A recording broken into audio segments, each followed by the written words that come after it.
Hello friends. आज current unplug bye Rajiv के episode में मैं आप लोगों से बहुत ही एक गंभीर मुद्दे पे बात करने वाला हूं। दोस्तों, आप लोगों ने लाइसेंस राज तो सुना होगा, पर क्या आप लोगों ने कभी एक्सटेंशन राज वर्ड सुना है?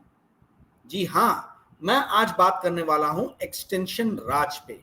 यानी कि मोदी काल में, मोदी सरकार के अंडर में किस तरीके से नौकरशाहों को, जो मोदी सरकार की सुर में सुर मिला के बातें करती हैं, उनको किस तरीके से एक्सटेंशन पे एक्सटेंशन पे एक्सटेंशन दिया जाता है, कैसे उन्हें हर बार नई तारीख दे दी जाती है रिटायरमेंट होने की, और ये किस तरीके से देश के लिए घातक हो रहा है, यह भी मैं बताना चाहूंगा। दोस्तों, आज मैं एक दूसरे किसी विषय पे बनाने वाला था, परंतु जस्ट ये वीडियो बनाने के 5 मिनट पहले मुझे एक व्हाट्सएप मैसेज आया, और उस व्हाट्सएप मैसेज द्वारा मुझे ये पता चला कि जो चेयरमैन रेलवे बोर्ड है सतीश कुमार जी, उनको जो है फिर से 1 साल के लिए कंटिन्यू किया गया। इसके पहले जुलाई में आप लोगों ने सुना ही होगा कि जो हमारे होम सेक्रेटरी हैं के गोविंद मोहन, उनको भी एक्सटेंशन मिला है। परंतु चेयरमैन रेलवे बोर्ड जो सतीश कुमार हैं, इनके लेटर में एक बड़ी ही कहा जाए हास्यास्पद चीज दर्ज है कि इनको कॉन्ट्रैक्चुअली रीएंगेज किया जा रहा है।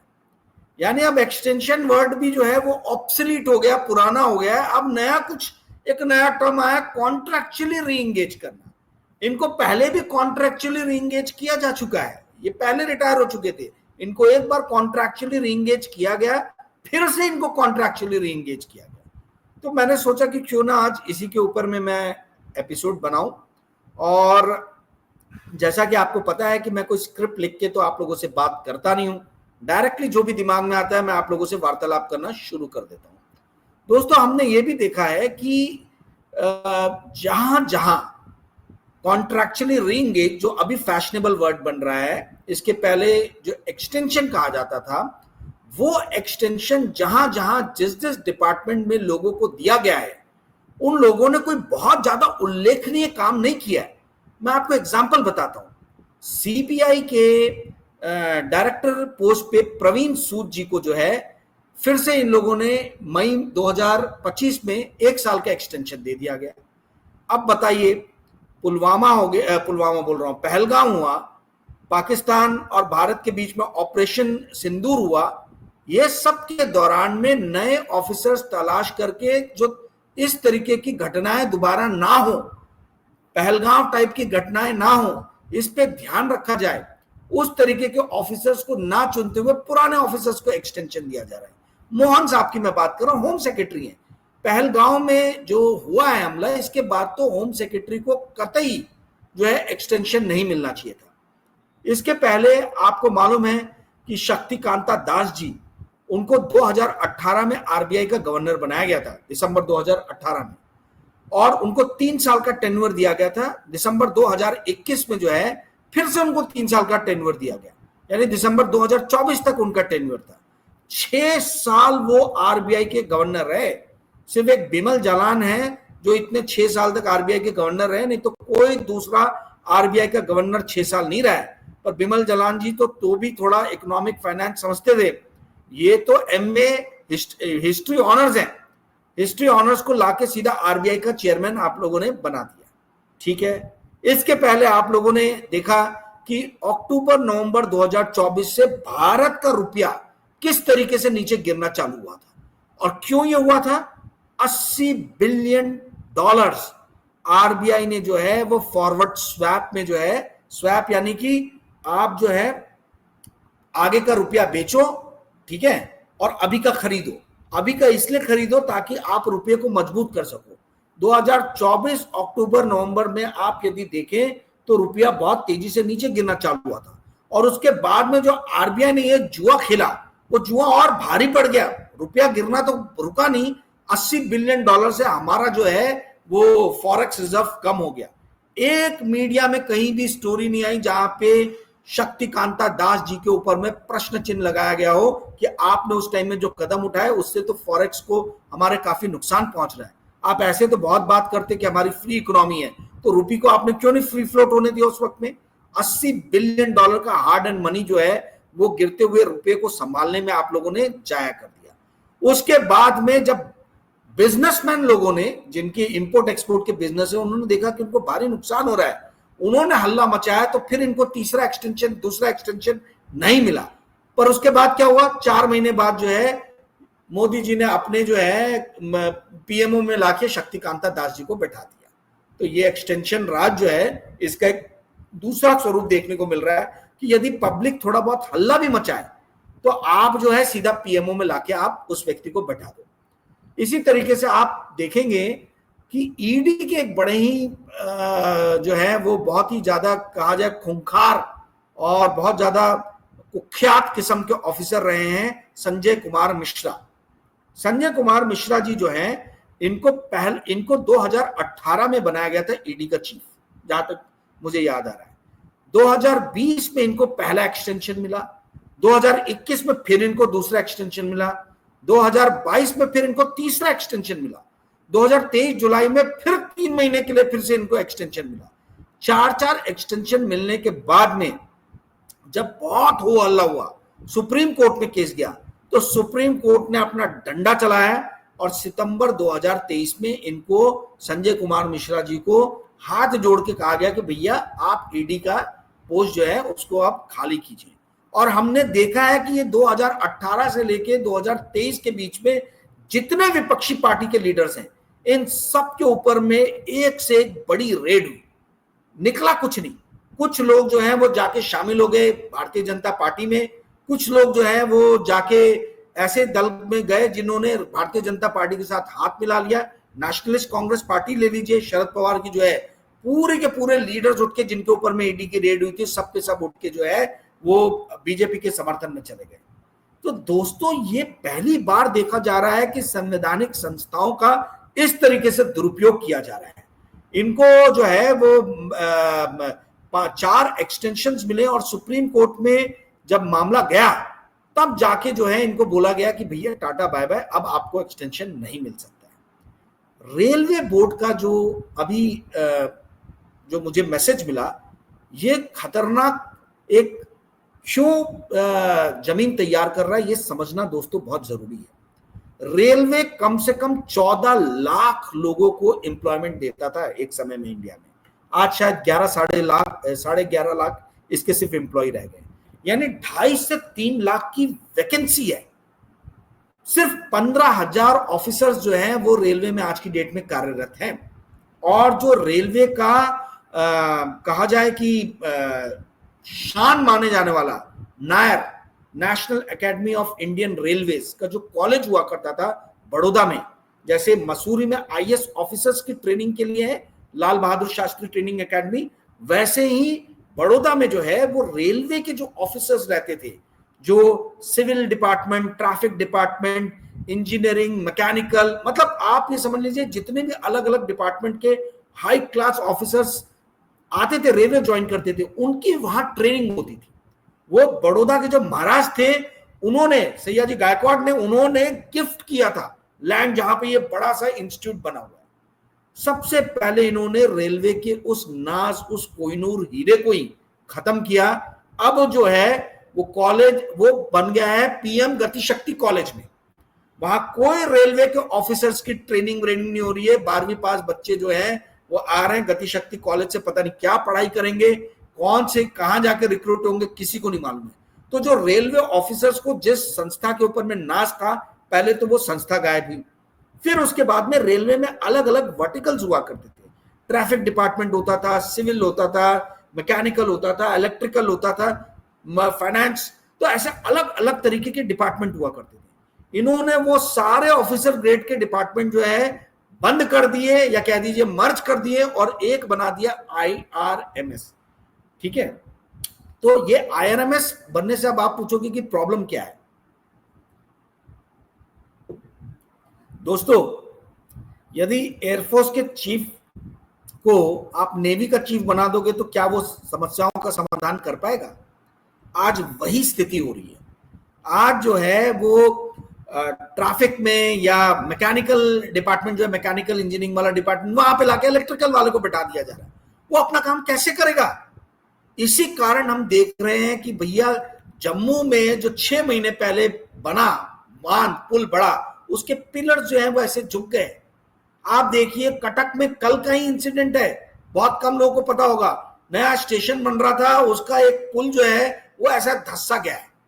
तो ये इस तरीके की घटनाएं क्यों हो रही है? ब्रिटिशर्स जो रेलवे का 100 साल पहले या 100 साल पहले जो निर्माण करके गए, वो आज तक टिका हुआ है। ये वही भारतीय जनता पार्टी है जो कांग्रेस को बोला करती थी कि ये चोर पार्टी है। कांग्रेस ने जो 50-60 साल पहले चीजें बनाई वो आज भी हैं, वो टिकी हुई हैं। और हम क्या देख रहे हैं यहाँ पे बीजेपी के शासनकाल में कि भाई 6 महीने में, 1 साल में, 1.5 साल में चीजें गिर जा रही हैं, नई बनी हुई चीजें, यहां तक कि जो निर्माणाधीन है वो भी ध्वस्त हो रहे। तो अब ये अपने आप को क्या कहेंगे? ये हो क्यों रहा है?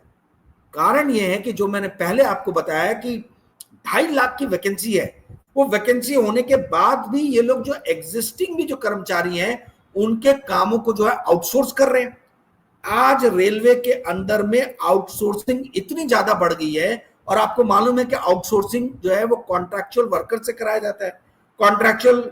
कॉन्ट्रैक्टर वर्कर्स को कम पैसे देते हैं, तो उन वर्कर्स की किसी भी तरीके से ऑनेस्टी, अपने वर्क के प्रति वफादारी कैसे रहेगी अपने काम के प्रति?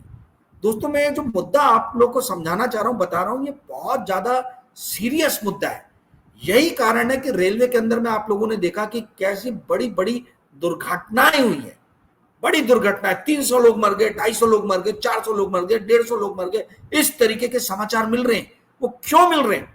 अगर ट्रैफिक इंजीनियर ट्रैफिक का काम नहीं संभाल रहा, मैकेनिकल वाला मैकेनिकल का काम नहीं संभाल रहा, सिविल वाला सिविल का काम नहीं संभाल रहा, तो सीधी बात है कि वो काम का स्टैंडर्ड जो है वो नीचे गिरेगा ही गिरेगा। और वो हमको रेलवे में नजर आ रहा है। मैं रेलवे पे एक और डिटेल में आप लोगों के लिए वीडियो बनाऊंगा कि कैसे ये भारतीय जनता पार्टी की जो सरकार है, नरेंद्र मोदी की सरकार जो है, ये किस तरीके से रेलवे को ध्वस्त कर रही है। कुछ उदाहरण तो मैंने आपको आज दे दिए, किस तरीके से रेलवे को नुकसान पहुंचाया जा रहा है। और ये सिर्फ रेलवे का हाल नहीं है, हर डिपार्टमेंट का वही हाल है। आप देखिए रेलवे में 2.5 लाख 3 लाख भर्तियां जो है वो खाली हैं, पोस्ट जो है वो खाली हैं। पर वहीं आप देख लिए इंटेलिजेंस ब्यूरो में भर भर के जो है ये लोगों को जो है रिक्रूट कर रहे। क्यों? क्योंकि ये सारे गवर्नमेंट ऑफिसर्स के ऊपर में नजर रख रहे हैं। कोई पत्रकार से तो बात नहीं कर रहा, कोई विपक्षी पार्टी के लीडर से तो बात नहीं कर रहा। एक सर्वेलेंस स्टेट में भारत को परिवर्तित कर दिया गया है। सर्वेलेंस स्टेट में आप सभी के सभी जो है वो इसके under the lens of this government, Modi government, आप सभी के सभी हैं। आप लोगों के ऊपर में एक निगरानी रखी जा रही है। और ये हमको पता ही है, हमारे सोशल मीडिया प्लेटफॉर्म से हमें दिख रहा है कि किस तरीके से जो है हम, जो हमारे मित्र नहीं है उनके हमको मैसेजेस आते हैं, pro Modi pro government messages आते हैं। एंटी मोदी, आप एंटी गवर्नमेंट लिखने पे वो दिखता नहीं है ज्यादा। मेरे वीडियो 2000-2500 के बाद ही दम तोड़ देते हैं, है ही नहीं, वीडियो में सब्सक्राइबर्स भी नहीं आ रहे। तो एनीवेज, तो कहने का अर्थ ये है कि बहुत ही भयानक सर्विलेंस स्टेट के जमाने में हम जी रहे हैं। अब आप पूछोगे कि जब इतनी सारी जातियां हो रही हैं, जब सीबीआई में प्रवीण सूद को एक्सटेंशन मिल जा रहा है, या रेलवे में जो है सतीश कुमार जी को जो है चेयरमैन रेलवे बोर्ड कम सीईओ जो पोस्ट है उसमें री इंगेज किया जा रहा है, या फिर आप कह लीजिए कि शक्ति कांता दास को जो है आरबीआई के गवर्नर के लिए 3 साल के बाद और 3 साल का एक्सटेंशन मिल जा रहा है, या फिर आप कह लीजिए कि जो पहले ईडी के डायरेक्टर थे संजय कुमार मिश्रा, इनको एक्सटेंशन पे एक्सटेंशन दिया चला जाए, मतलब 4-5 बार हो चुका है। तो ये सब होने के बाद भी इंडिया में जो इतने सारे ब्यूरोक्रेट्स है, नौकरशाह है, ये क्यों नहीं आवाज उठा रहे? दोस्तों, we are a nation of cowards and hypocrites people. हम एक बहुत ही डरे हुए समाज में जी रहे हैं, जहां पे ये जितने भी बड़े बड़े अधिकारी बाबू हैं, ये मौन व्रत धारण किए हुए, और इन अधिकारियों के मौन व्रत धारण करने से ही जो है देश को बहुत बड़ा एक धक्का लग रहा है। देश एक सर्वेलेंस स्टेट में घुस रहा है। देश एक ऐसी स्थिति में घुस रहा है जहां पर लाखों करोड़ों के कॉन्ट्रैक्ट्स बांटने वाले लोग जो है वही लोग आ रहे हैं। अजीत डोभाल सबसे बड़ा उदाहरण है, अजीत डोभाल जी का। अजीत डोभाल जी को पहली बार 2014 में एनएसए बनाया गया, 2019 में फिर उनको एक्सटेंशन दिया गया, 2024 में फिर उनको एक्सटेंशन दिया गया। इस दौरान हमने देखा कि मणिपुर चला, इस दौरान हमने देखा कि पठानकोट के एयरफोर्स स्टेशन में कैसे आतंकवादी गतिविधि हुई, इस दौरान हमने देखा कि कैसे पहलगाम हुआ, इस दौरान हमने देखा कि कैसे पुलवामा हुआ, इस दौरान हमने देखा कि कैसे डोकलाम हुआ, चीनी देश की सरहद के अंदर घुस के आ गए। उसके बावजूद भी डोभाल जी को एक्सटेंशन पे एक्सटेंशन पे एक्सटेंशन मिले जा रहा है। आखिर क्यों? दोस्तों, ये मैंने एपिसोड इसलिए बनाया क्योंकि ये बहुत गंभीर मुद्दा है, और राहुल गांधी जो बोल रहे हैं कि ब्यूरोक्रेट्स जो है वही मेन कारण है इस देश के पिछड़ने का। ये ब्यूरोक्रेट्स अपने फंक्शंस को, जो संवैधानिक इनको ड्यूटीज दी गई हैं, उसको फॉलो नहीं कर रहे, और उन्होंने कहा है कि एक भी ब्यूरोक्रेट बचेगा नहीं जिसने अपने संवैधानिक पद का दुरुपयोग किया है। मैं इस विचार को मानता हूं और मैं इस विचार का आदर करता हूं। ये देखने वाली बात होगी कि क्या ये सिर्फ वोट लेने के लिए राहुल गांधी कह रहे हैं कि ये वाकई में करेंगे, तो जब उनके हाथ में सत्ता आएगी तब हमें पता चलेगा। परंतु ये एक सवाल है जो आप सभी ने सोचना चाहिए, आप सभी ने पूछना चाहिए कि क्यों जो है एक्सटेंशन राज में भारत जी रहा है। लाखों प्रतिभावान बच्चे इस देश में हैं जो आईएएस, आईपीएस, आईआरएस, आईएफएस अलग अलग सर्विसेज के लिए कंपीट करते हैं, यूपीएससी का एग्जाम देते हैं, सेलेक्ट होते हैं, और फिर उनके सपने होते हैं कि वो प्रमोशन पाते हुए किसी दिन एक दिन सेक्रेटरी बने, कैबिनेट सेक्रेटरी बने, सीबीआई में डायरेक्टर बने, ईडी के डायरेक्टर बने। पर सोचिए उनके सपनों पे कैसे कुटराघात होता होगा कि जब उनको मौका मिलने की बारी आई तो पता चला कि कोई एक नौकरशाह जो लल्लो चप्पो करके, जो पटरिंग करके जो है उसको फिर से एक्सटेंशन मिल जा रहा है। क्या ये एक बहुत बड़ा प्रश्न चिन्ह नहीं उठाता हमारे समाज के ऊपर में कि इतनी सारी गलत हरकतें होते हुए भी ये देश आज चुप क्यों बैठा है? मैं और आप क्यों चुप बैठे? ये नौकरशाह जो रिसीविंग एंड पे है, जिनको नुकसान पहुंच रहा है, वो क्यों चुप बैठे? दोस्तों, आई होप कि आज का एपिसोड आपको कुछ सोचने के लिए मजबूर करेगा। पता नहीं, मुझे नहीं मालूम ग्रे सेल्स आपके कितने स्टिमुलेट हुए आज का एपिसोड सुन के, परंतु उम्मीद है कि एक विचार जो है उस पर हम लोग जरूर सोचेंगे कि जैसे लाइसेंस राज इस देश के लिए नुकसानदायक था, वैसे ये एक्सटेंशन राज भी कहीं देश को 50 साल पीछे तो नहीं लेके जा रहा है। आज का एपिसोड यदि दोस्तों आपको पसंद आया होगा तो कृपया करके इस वीडियो को लाइक और शेयर कीजिएगा, और मेरा मोबाइल नंबर है 9860317209। यदि आप कुछ सहयोग करना चाहें तो आप इसी नंबर पर पेटीएम, जीपे, फोन पे द्वारा जो भी आप सहयोग करना चाहें वो राशि आप मुझे भेज सकते हैं। धन्यवाद। Thanks a lot.